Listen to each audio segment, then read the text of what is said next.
जय श्री राधे कृष्ण। आप सभी का हमारे YouTube चैनल पे बहुत बहुत स्वागत है। आइए जानते हैं वर्ष 2023 में विजया एकादशी का व्रत कब किया जा रहा है। तो जानेंगे व्रत के शुभ मुहूर्त के बारे में, पारण समय के बारे में, व्रत का पारण किस चीज से किया जाएगा, इस दिन किन बातों का ध्यान रखना चाहिए और भगवान की पूजा किस प्रकार से करनी चाहिए। तो आइए जानते हैं इन सबों के बारे में। आप सभी भक्तों को फाल्गुन कृष्ण विजया एकादशी व्रत की ढेर सारी शुभकामनाएं। एकादशी का व्रत जो कि हर माह के कृष्ण पक्ष और शुक्ल पक्ष की एकादशी तिथि के दिन एकादशी का व्रत किया जाता है। इसे एकादशी या 11 व्रत के नाम से जाना जाता है। एक वर्ष में 24 एकादशी का व्रत होता है। अगर अधिक मास हो तो 2 बढ़कर 26 एकादशी का व्रत होता है। हर व्रत का अपना अपना विशेष महत्व माना गया है।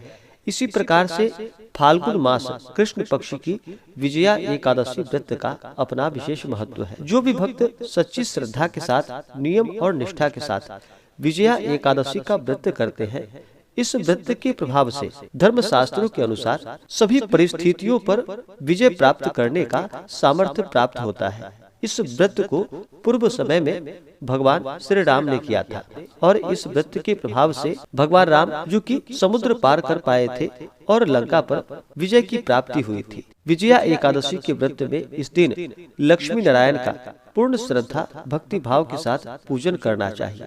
जो भी एकादशी का व्रत करते हैं उन्हें एकादशी व्रत के लिए जो कि दशमी के दिन से ही व्रत के नियमों का पालन करना चाहिए। दशमी तिथि के दिन सूर्यास्त होने से पहले ही सात्विक आहार ग्रहण करनी चाहिए। उसके बाद अपने दांतों को अच्छे प्रकार से साफ कर लेनी चाहिए।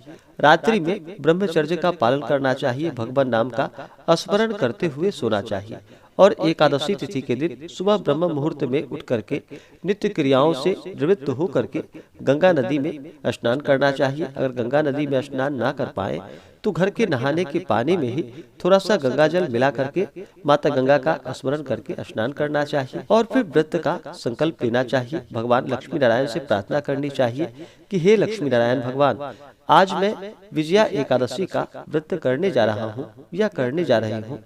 इस प्रकार से भगवान से प्रार्थना करें कि यह व्रत मेरा निर्विघ्न पूर्ण हो और हमें पुण्य फलों की प्राप्ति हो, हमारे सभी प्रकार के पापों का नाश हो और हमें सभी क्षेत्रों में विजय की प्राप्ति हो। इस प्रकार से भगवान से प्रार्थना करें और पूर्ण श्रद्धा भक्ति भाव के साथ जो कि एकादशी के दिन रात्रि उपवास रहते हुए इस व्रत को करना चाहिए।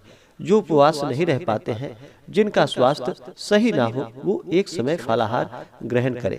सुबह और शाम के वक्त भगवान लक्ष्मी नारायण का पूर्ण श्रद्धा भक्ति भाव के साथ पंचोपचार या खोटोपचार पूजन विधि के द्वारा इनका पूजन करना चाहिए। पूरे विधि विधान के साथ जल, पुष्प, तुलसी दल, धूप, दीप, नैवेद्य आदि से पूरे विधि विधान के साथ लक्ष्मी नारायण की प्रतिमा को स्थापित करके पूजन करना चाहिए।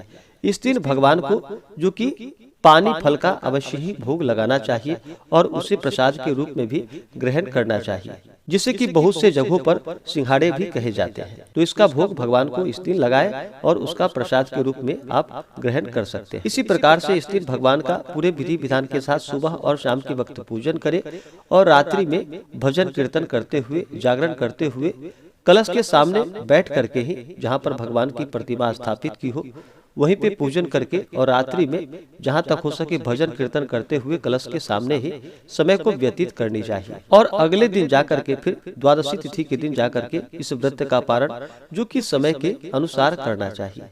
तो आइए पहले जानते हैं विजया एकादशी व्रत के शुभ मुहूर्त के बारे में। एकादशी तिथि प्रारंभ समय जो कि 16 फरवरी 2023 दिन गुरुवार सुबह 5:35 और एकादशी तिथि की समाप्ति होगी जो कि 16 फरवरी को ही रात्रि 2:52 पे और द्वादशी तिथि की जो समाप्ति है वह 17 फरवरी 2023 दिन शुक्रवार रात्रि 11:37 पे। तो हमें शुद्ध रूप से जो एकादशी व्रत के लिए समय प्राप्त हो रहा है वह समय जो कि 16 फरवरी 2023 दिन गुरुवार को प्राप्त हो रहा है। तो इस दिन इस व्रत को रखा जाएगा। और 10वें दिन का नियम पालन जो कि 15 फरवरी 2023 दिन बुधवार को 10वीं तिथि नियम का पालन किया जाएगा और 16 फरवरी को व्रत रखा जाएगा। और इस व्रत का पारण जो कि 17 फरवरी 2023 दिन शुक्रवार को इस व्रत का पारण किया जाएगा। पारण का समय जो कि 17 फरवरी को सुबह 8:01 से सुबह 9:13 तक इस व्रत का पारण किया जाएगा। विजया एकादशी व्रत का पारण जो कि गोधन्या पारणम यानी कि गाय के दूध के दही से इस व्रत का पारण किया जाएगा। यह संभव ना हो तो आप तुलसी दल और जल से व्रत का पारण करें। और कुछ पंचांगों के अनुसार अगर आप वाराणसी पंचांग के अनुसार व्रत को धारण करते हैं या विश्वविद्यालय पंचांग के अनुसार तो 16 फरवरी को व्रत रखा जाएगा। और कुछ पंचांगों में जो कि 17 फरवरी को भी व्रत बताया जा रहा है, लेकिन उस दिन जो भी व्रत करेंगे वो केवल साधु सन्यासी ही उस दिन व्रत को धारण करेंगे। और गृहस्थों के लिए जो कि 16 फरवरी 2023 दिन गुरुवार को व्रत रखा जाएगा। एकादशी तिथि के दिन जो सूर्योदय का समय होगा वह समय सुबह 6:32 और सूर्यास्त शाम 5:52 और राहु काल का जो समय होगा एकादशी तिथि के दिन वह समय दोपहर 1:37 से दोपहर 3:02 तक राहु काल का समय होगा। राहु काल समय के दौरान कोई भी शुभ कार्य या नया कार्य नहीं करना चाहिए, यह लाभकारी नहीं होता है। योग जो कि हर्षण योग सुबह 7:01 तक, उसके बाद वज्र योग जो कि रात्रि 3:34 तक, उसके बाद फिर सिद्धि योग। नक्षत्र जो कि मूल नक्षत्र रात्रि 10:53 तक, उसके बाद पूर्वाषाढ़ा नक्षत्र। जो भी एकादशी का व्रत करते हैं उन्हें एकादशी व्रत के दौरान जो कि नियमों का पालन करना चाहिए। एकादशी व्रत करने वाले को शुद्ध और सात्विकता का पालन करना चाहिए। व्रती को इस दिन किसी के ऊपर क्रोध नहीं करनी चाहिए। अगर क्रोध करते हैं तो मुख से न निकलने वाले शब्द भी निकल जाते हैं, तो अपने क्रोध पे नियंत्रण करें और किसी के ऊपर क्रोध ना करें।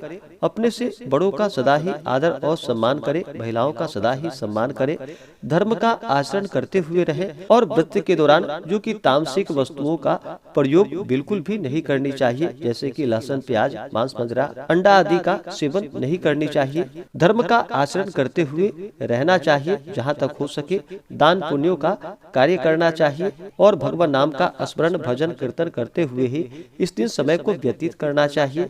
व्रत के दौरान जो कि ओम नमो भगवते वासुदेवाय आदि मंत्रों का जप करना चाहिए या श्री लक्ष्मी नारायणाभ्याम नमः इन मंत्रों का जप करना चाहिए और भगवान का पूर्ण श्रद्धा भक्ति भाव के साथ पूजन आदि का कार्य करना चाहिए। भगवान विष्णु के सहस्त्र नाम आदि का पाठ या श्रवण करना चाहिए। एकादशी तिथि के दिन जो कि बाल, दाढ़ी, नाखून आदि नहीं काटनी चाहिए। और इस दिन फलाहार में जो कि केला, आम, अंगूर, बादाम, पिस्ता आदि जो कि अमृत फलों का सेवन करना चाहिए। और जब भी आप फलाहार ग्रहण करते हैं तो पहले भगवान विष्णु, माता लक्ष्मी को जो कि प्रत्येक वस्तु का भोग लगा करके तुलसी दल छोड़कर ही उसके बाद उसे प्रसाद के रूप में ग्रहण करनी चाहिए। इस व्रत में जो कि कथा के अनुसार 10वीं के दिन सोना, चांदी, तांबा अथवा मिट्टी का एक घड़ा लेकर के कलश को स्थापित करनी चाहिए। उसमें जल एवं आम के पल्लव छोड़कर वेदिका पर स्थापित करें। उसके आसपास जो कि सप्त धान्य और उसके ऊपर जौ रखकर लक्ष्मी नारायण की प्रतिमा को स्थापित करनी चाहिए। एकादशी के दिन स्नान इत्यादि से शुद्ध हो करके और भगवान का पूरे विधि विधान के साथ पूजन करना चाहिए। और उस कुंभ कलश के सामने बैठ करके ही जागरण आदि का कार्य करना चाहिए। और फिर द्वादशी के भोर में कलश को नदी या सरोवर के तट पर ले जाकर उसका विधिवत पूजन करके उसे ब्राह्मण आदि को दान कर देनी चाहिए। इस प्रकार व्रत को करने से सभी प्रकार के मनोरथ सिद्ध होते हैं और इस व्रत के प्रभाव से सभी प्रकार के पापों का नाश होता है तथा वाजपेयी यज्ञ के बराबर पुण्य फलों की प्राप्ति होती है। तो आशा करता हूँ कि यह जानकारी आपको अच्छा लगा हो। ऐसे ही ज्ञान वर्धक जानकारियाँ प्राप्त करने के लिए हमारे इस चैनल पे अगर आप नए हैं तो चैनल को लाल बटन दबा करके सब्सक्राइब करें, साथ में बेल आइकन घंटी को दबाएं ताकि मेरे वीडियो का नोटिफिकेशन आपको समय से मिलता रहे। वीडियो को लाइक करें, शेयर करें, सुखी रहें और स्वस्थ रहें। जय श्री राधे कृष्ण। धन्यवाद।